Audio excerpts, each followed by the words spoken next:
doing rear brakes on this customer's car. They just complained about a squealing noise, so the pads are getting pretty low here. We just jumped the parking brake to get the caliper piston to go in, and we are now going to get this bracket off along with the brake pads. These brackets are Loctited into the spindle, so usually we do have to torch them off, so it tends to be a little bit of a bigger job than kind of something that you can do at home, especially with the parking brake situation. Also, we just go in here with a torch and try to get that Loctite nice and loose there, and we followed up with an impact gun or something similar to get it out the rest of the way. And then when we resurface our rotors here, which we do that, we don't just replace rotors, we do have to make sure this surface is nice and flat. So what we do is usually grind all this rust away. Definitely recommend breathing material or some sort of ventilation here.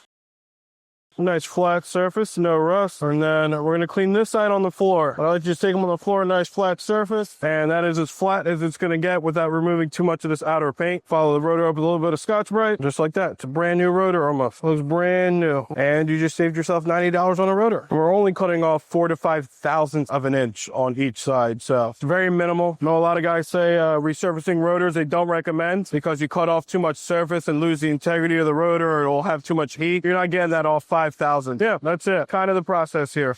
Brand new set of Kia pads. You got new shims and brake pads. Nice and fresh, solid ceramic feel. They all sound like cheap and metallic like some of these aftermarket bearings do. With Kia, your inside pad always has the squealer on it. Looks like this. So when your brake pad reaches that limit there, that's what's going to start scraping against your rotor. That's usually what you hear when you're getting a loud squeal when you're driving. Always check your silicone grease also. Make sure these are moving nice and free. If the OEM stuff is still moving free, I don't mess with it. I usually like to only use silicone grease. Don't use this black stuff here, trying to make sure that the rotor sits nice and flat on the hub. It can cause all kinds of balance issues. And then I like to follow it up with fluid film. Kind of helps prevent corrosion happening in the back of the rotor. This doesn't help too much with these holes that Kia has here, but I still put it on anyway. Makes me feel better about myself a little bit. Put a rotor on, get the screws in. This bracket we do have to clean up. Depending on the severity of this, I'll either grind these away. Ideally, you can sandblast it, but when the cars are this new and it needs brakes, I kind of just wire wheel them. Put a little thin amount of grease on it. Always want to follow up those bolts with a wrench or your torque wrench. Make sure they're set to the right specification. I like to put a little bit of grease on the ears, a little light grease on the piston itself to help prevent corrosion building up where that caliper is touching the brake pad. Get that lined up. Get those down. Follow those up. And the last part, plug our caliper back in, as these are electric parking brakes. You'll pump the brake pad up when you get in the car. Make sure your parking brake is functional, and that's it. Repeat on the same side, get the wheels on, and you're good to go.